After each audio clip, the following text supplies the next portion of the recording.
Hi guys, welcome to We Love Betting. I'm Jim Knight. I'm We Love Betting's newest columnist, weekly video tipster. Going to be bringing you over 1.5 goal tips, team goals from the top 4 divisions in England. So teams to score 2 or more, which I found to hopefully be quite a profitable system over the season.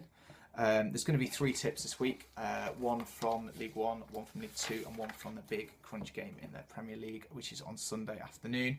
I won't ruin the surprise just yet, but fair to say it might be a bit of a controversial one, so stay tuned for that. The first game we've got on our radar this weekend is Scunthorpe against AFC Wimbledon. Now, those of you who follow League Two will probably know that Scunthorpe have been absolutely fantastic since late November when Russ Wilcox stepped up as Brian Law's assistant and took charge of the first team after Law's kind of surrendered his responsibilities at Scunthorpe. There's some real positive moves in the transfer market as well being made here by Scunny. They've got the league's top goal scorer already, which is Sam Winnell, who's got 6 in his last 7 games. So that's fired him to the top of the League Two goal scorer charts. They've also added some permanent signings who were on loan originally. So the likes of Marcus Williams, David Sayers and Andrew Boyce have all joined on permanent deals for the club. So that should really strengthen the core of the team and help them kind of maintain this really consistent high goal scoring run that they've been on of late, which has driven them to the top of the division. They've also added a couple of quite familiar names. Paddy Madden, for those of you who follow League One or Championship football this year. He was League One's top goal scorer last year for Yeovil and kind of single-handedly dragged them through the playoffs up into the Championship. It's not quite fit in at Huish Park. He's going to get a clean slate and a fresh start at Scunthorpe under Wilcox, and hopefully he can take some of that goal scoring prowess down to League Two with him. So he is dropping a couple of divisions to get some first team football here and hopefully get a little bit more settled. They've also added Paul Hayes, who scored twice in his debut in another spell at the club after he came back. The two seem to be a match made in heaven. Scored twice on his debut against Mansfield at the weekend to give them a 2-0 win. So without further ado, we'll have a quick look at a couple of stats for this one. Russ Wilcox has been doing a fantastic job, and I think there's another 3 points here for the taking. They're a settled team. They've also scored 2 or more in 8 of their 9 games since he took over in late November, winning 7 of those games. Wimbledon have started the season not too bad. They started okay, but they've also only kept 2 clean sheets in their last 12 now, and they've kind of struggled, especially on their travels. I think that Neil Ardley was spot on when he said that 10 of his team didn't turn up in the 2-0 defeat to Torquay. From the highlights, they look lethargic, they look slow, they look sluggish. Maybe the January heavy fixture list and over Christmas period has taken its toll on them, and I think they're there for the taking this weekend when they make the journey up to Scunthorpe. And I think Scunthorpe to score 2 or more goals is a solid bet at 10 to 11, which is a bit bigger than you can get Scunthorpe on the match odds as well at the moment as we record on Thursday night. So 10 to 11, Scunthorpe to score 2 or more is the first tip from this weekend's games. Moving on to League One. This brings together Crewe, who've got the worst defensive record in the league. They have conceded a massive 51 goals so far this year. And they've got a goal difference of minus 27, which is pretty ugly when you look down the bottom of the League One table.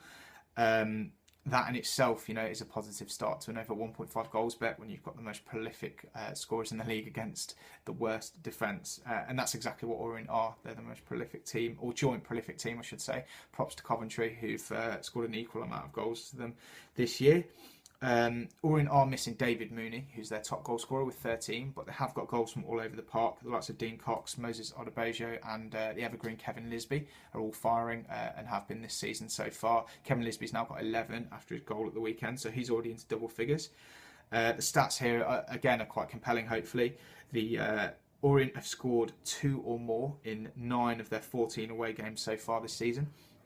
And Crewe have leaked 2 or more in 6 of their home games this season, including every time they've hosted the team inside the current top 10. And just to add a little bit of context to that as well, they've yet to play any of the top 4 in League One this year at home. So Wolves, Orient this weekend, Preston and I forget the other one, but they will all go to Gresty Road over the next few months. Brentford, how could I forget Brentford, my local club in South West London? So, yeah, they've still got all 4 of those to go to trips to Gresty Road. So it could be a difficult kind of end to the season, especially in terms of trying to stop those prolific teams scoring goals.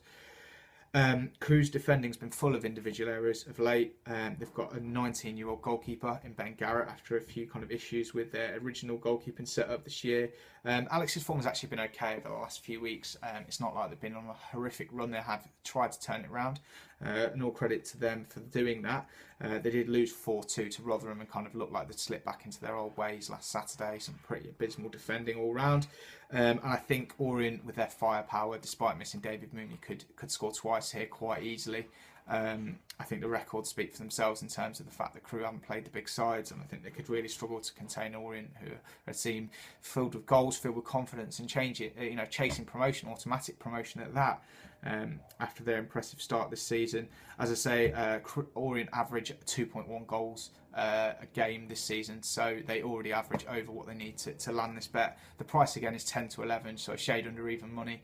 I think that's a fair bet for the league's best attack v the team's worst defence. On to the final match, which is the big Premier League game on Sunday afternoon. Sorry Spurs fans, but this one is the bigger game. Chelsea v Manchester United. Since drawing 0-0 at Old Trafford in an absolutely abysmal game earlier in the season, where Jose Mourinho was very, very defensive. I think Chelsea have managed to sort out their defensive problems, which were dogging them quite a lot in the middle part of the season, and they've really tightened up at the back. And the most important thing is they're grinding out results and scoring a few goals at each opportunity. United's form has been pretty shaky of late as well. So since drawing 0-0 with Arsenal, Chelsea have won 5 straight games in all competitions. They've scored 10 in that time and conceded just 1. So it's a good start ahead of Sunday's big clash. I think United really lack steel in midfield. I think even though they've got Darren Fletcher back from injury and Michael Carrick's back in the team as well, which are the 2 that they fitted into their system in their last game, I really think they're going to struggle to contain that front 3, especially if it is Willian, Oscar and Hazard, which seems to be the preferred front 3 behind the main striker, whether it be Fernando Torres or Samuel Eto'o at Stamford Bridge on Sunday. So Chelsea's Premier League games at Stamford Bridge have been good for this bet. They've scored 2 or more in 10 of their 11 games, including 2-1 wins over Manchester City and Liverpool. So that's 2 top 4 rivals that they've both beaten 2-1 and landed this bet as well. So United, the 1-0 win over Arsenal, which was a good result, the Robin van Persie header at Old Trafford, was the only real positive result they've had against the top 6 this year. Their record against them reads 1-1, drawn 2, lost 4, so it's not gone particularly well for David Moyes against the big sides, and I think he could come a cropper again this weekend. Jose Mourinho should look to be a bit more adventurous, I think, than the 0-0 draw at Old Trafford, where he started without a recognised striker. I think he will go down a slightly different route, and I think after seeing the calibre of United's performances, and particularly United's defending this year, he should know that United are there for the taking. The price here on Chelsea to win is 5 to 6, but you can actually get even money with one firm on them to score over 1.5 goals, and I think that's well worth tucking into this weekend in the Sunday blockbuster clash. So yeah, just to recap, over 1.5 goals tips for this weekend, working backwards. Chelsea over 1.5 goals at even money. Crewe to concede 2 or more Leyton Orient over 1.5 goals at 10 to 11, and also AFC Wimbledon to concede over 1.5 goals. They're playing Scunthorpe. So Scunthorpe, Leyton Orient and Chelsea are 3 for the over 1.5 goals tips this weekend, and hopefully we'll have some winners to start off my Wheel of Betting career. Otherwise they might not have me back next week, but fingers crossed I'll be with you again for another few tips ahead of next weekend's games.